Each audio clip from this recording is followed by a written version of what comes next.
नमस्कार दोस्तों, एपिसोड 35 में आपका स्वागत है।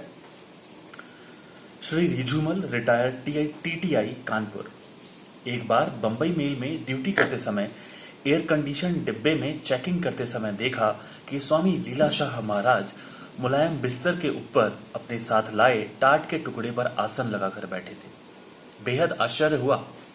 रेल का एयर कंडीशन डब्बा जिसमें राजा महाराज सफर करते हैं, उस डिब्बे में एक संत द्वारा टाट का टुकड़ा बिछाकर उस पर समाधि लगाकर आनंद पूर्वक बैठना।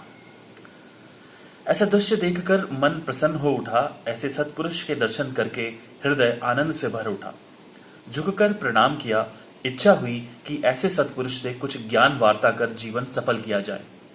अतः निवेदन किया, महाराज, आप अपने लिए जैसा एयर कंडीशन डिब्बा वैसा ही थर्ड क्लास अब हर हालत में एक रस होकर जीवन मुक्ति का आनंद प्राप्त करते हैं, परंतु हम गृहस्थी क्या करें कि जीवन मुक्त हो सकें।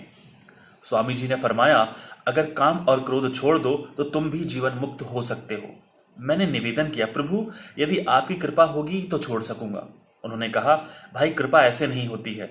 तुम प्रतिज्ञा करो कि सारी उम्र काम व क्रोध से दूर रहूंगा तो आशीर्वाद देता हूं। मैंने नम्र होकर कहा, पूरी उम्र के लिए प्रतिज्ञा तो कर दूं, मगर उसका पालन ना कर सकूं तो झूठा हो जाऊंगा। स्वामी जी ने फरमाया, ठीक है भाई, तुम पहले सिर्फ 8 दिनों के लिए प्रतिज्ञा करके देखो, फिर धीरे धीरे कोशिश करते हुए समय बढ़ाते जाना। जैसे इन दोनों से सदा के लिए बच जाते हैं। बोले, मंजूर है। मैंने हाथ जोड़कर कबूल किया। उनके आगे प्रतिज्ञा करके चरण वंदना की। संतों ने आशीर्वाद देकर 2-4 फूल प्रसाद के रूप में दिए। दूसरे दिन मैं लोकल रेल में ड्यूटी के दौरान कानपुर से आगरा जा रहा था।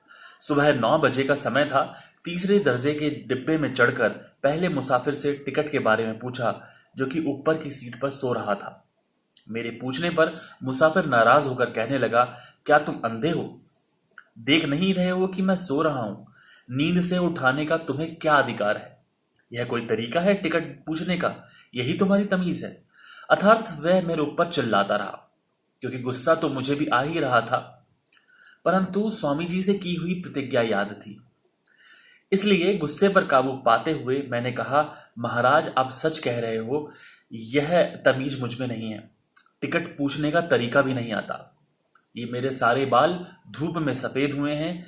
आप में ज्यादा तमीज व मर्यादा है। कृपया करके आप मुझे सिखाओ कि किस प्रकार आपसे टिकट के बारे में पूछा जाए। मैं तो ड्यूटी करने के लिए पाबंद हूं, इसलिए आपको कष्ट दिया। वह हाथ जोड़कर मधुर वाणी में मैंने उससे निवेदन किया और फिर कहा, भाई, मुझे माफ करके अपना टिकट दिखा दो। वह सज्जन मेरी ऐसी नम्रता व हाव भाव देखकर बेहद शर्मिंदा हुआ। नीचे उतरकर मेरे पैरों पर गिर पड़ा तथा कहने लगा, माफ करना, मैं नींद में था, आपको नहीं पहचाना। अब आप मुझे माफ कर दें। उसका ऐसा पछतावा देखकर मुझे बेहद खुशी हुई तथा महसूस करने लगा कि संतों की आज्ञा मानने में कितनी शक्ति है। धन्यवाद।